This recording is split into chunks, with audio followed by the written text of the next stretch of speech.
अस्सलाम वालेकुम नाज़रीन। वीडियो बनाते बनाते मुझे एहसास हुआ कि मैं लेट हो रहा हूँ और बस छूट जाएगी, फिर मैं भागने लग पड़ा।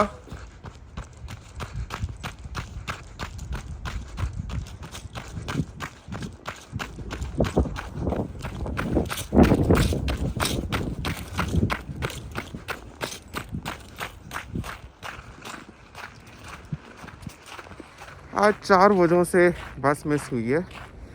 पहली ये कि मैं घर से 1 मिनट लेट निकला।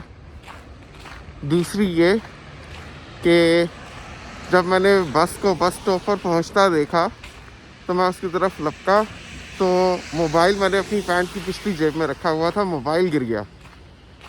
मोबाइल वापस उठाने के लिए मैं पीछे वापस दौड़ा, थोड़ा सा 10 एक कदम ही आगे भागा हूँगा। जब ऐसे करके मैं आगे भागा, बस चल चुकी थी। बस भी आज एग्जैक्टली अपने टाइम पर आई, वरना 2-3 मिनट लेट आती है। तीसरा ये फैक्टर था। और चौथा ये कि जब मैं बस स्टॉप की तरफ भाग कर पहुँच रहा था तो ड्राइवर ने मुझे देखा नहीं। तो इन चारों वजहों से आज मेरी बस मिस हो गई है। तो मुझे वापस गाड़ी साफ़ करनी पड़ेगी और गाड़ी से जाना पड़ेगा।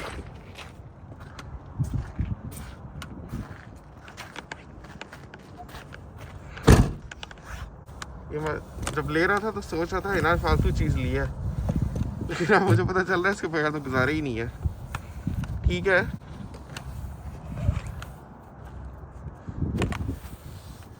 तो कनाडा में ये करना पड़ता सुबह सुबह उठ के गाड़ियाँ साफ। लेकिन स्नो बिल्कुल अभी फ्रेश ही पड़ी है, तो जो इसके बाल है इनसे इजीली उतर रही है।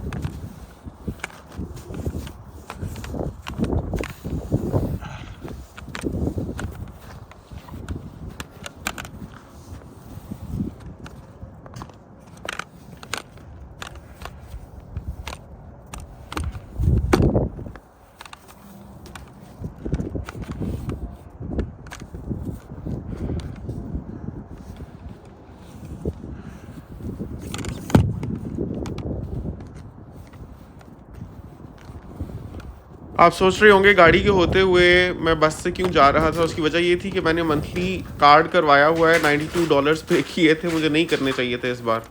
बहरहाल अब मैंने कर दिए थे तो मैं कोशिश कर रहा था फ्यूल बचा के बस से चला जाऊँ। सस्ती सोच आप क्या कहना चाहेंगे इस बारे में, कमेंट करके मुझे बताएं। और दूसरा, मैं ये बर्फ़ साफ़ करने की झंझट में अभी नहीं पड़ना चाहता था, लेकिन अब क्योंकि बस छूट गई तो मुझे साफ़ करनी पड़ रही है।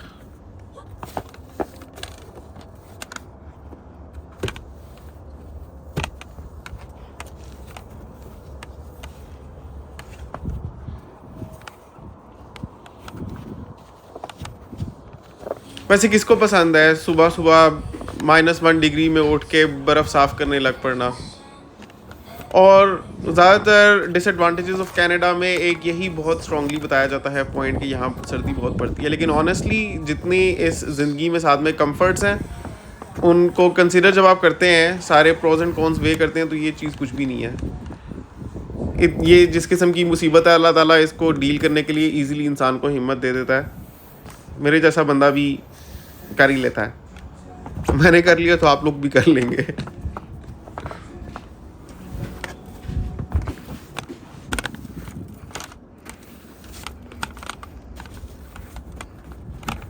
तभी तो कनाडा में गाड़ियाँ गंदी नहीं होती, ना उनको धोने की ज़रूरत पड़ती है। एक तो वैसे ही डस्ट नहीं है, पोल्यूशन नहीं है, और वैसे ही धुलती रहती हैं बर्फ़ में, तो साफ़ सुथरी चमकती भी रहती हैं गाड़ियाँ।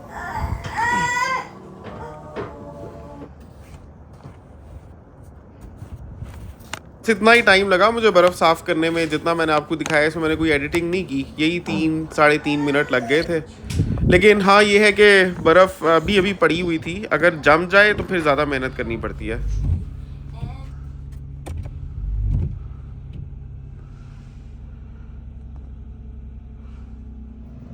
तो बस ऑफ़िस पहुंचा, मेल्स वगैरह चेक की, अपने काम शुरू किए।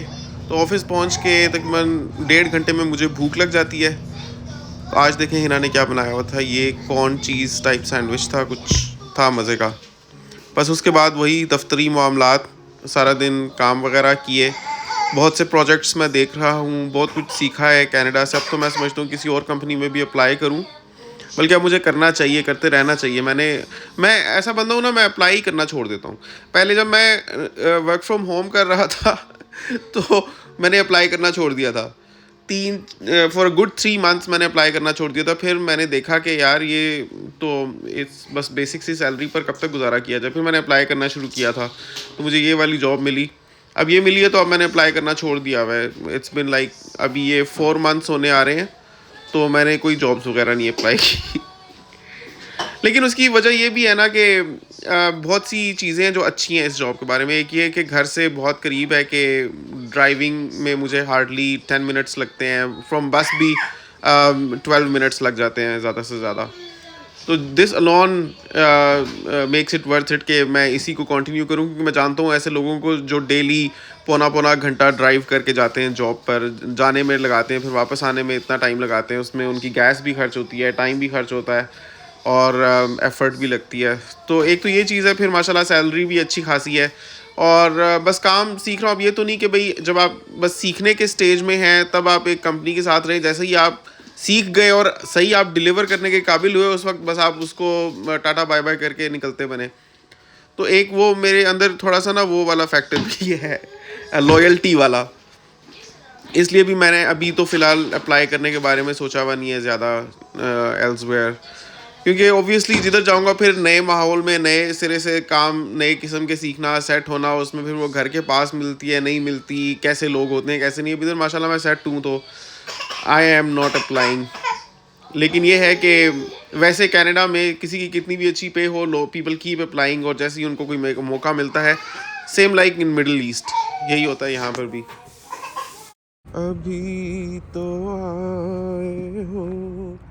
फिर जब काम ख़त्म हुआ तो मैं गाड़ी से वापस आया। वापसी के वक्त गाड़ी का बड़ा सुकून रहता है, क्योंकि देखिए मैं कितनी सारी ग्रोसरी भी करके आ गया खुद। वैसे तो मैं इंस्टाकार्ट से भी मंगवा सकता था। जब क्रिसमस आ रही है तो चीज़ें काफ़ी सस्ती हुई हुई हैं, वरना ये नेचुरल का जैसे दूध है 3.25% वाला 10 से ऊपर का मिलता, तो ये 7 का मिला। इस तरह से आज मैं काफ़ी अनार ले आया हूँ, और भी काफ़ी चीज़ें लाया हूँ। ये क्रिसमस का केक खाने का हमेशा से शौक था कि गोरे कैसा बनाते हैं। ऊपर मार्ज़ीपान लगा हुआ है, और ये चॉकलेट्स भी सस्ती मिली थोड़ी सी। एक अनार जो है पॉम का, ये कैलिफोर्निया से आता है। तो ये देखें, इसकी कंपनी के अनार का जूस भी बहुत फेमस है, पॉपुलर है। $1.5 का एक अनार। तो ये $3.5 से ऊपर का एक मिलता है। तो ये $1 से भी कम में मिल रहे थे, तो मैं काफ़ी सारे इकट्ठे ले आया हूँ। 50% ऑफ लगा हुआ था, ये मुझे $9.5 की मिले हैं, तो वरना नॉर्मल प्राइस 17.5 होती है। ये बटरफ्लाई श्रिम्प्स है, और ये फिश पैटीज बर्गर्स में रखने के लिए। वाइल्ड कोट मतलब ओशन की हैं ये, समुद्री। तंदूर के नान तो होते नहीं, तो या तो घर में बनाने पड़ते हैं, या इस तरह के नान आपको बने बनाए मिल जाते हैं गार्लिक के। ये बड़े मज़े के होते हैं।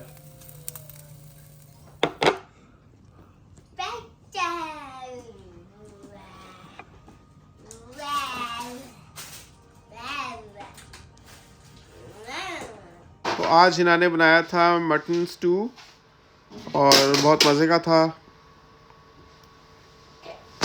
जैसा कि आप देख सकते हैं, ताज़े ताज़े नान के साथ, साथ में प्याज के साथ गार्निश वगैरह भी की थी। नंबर भी लिखा हुआ है 3127। अनार को हमेशा ऐसे काटते हैं कि सिर्फ इसकी जिल्द काटते हैं, अंदर तक नहीं लेकर जाते हैं, वरना इनके सीड्स पंक्चर हो जाते हैं, रप्चर हो जाते हैं।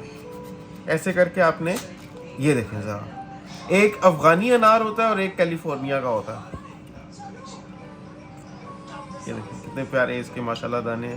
मैं आपको खोल के दिखाता हूँ।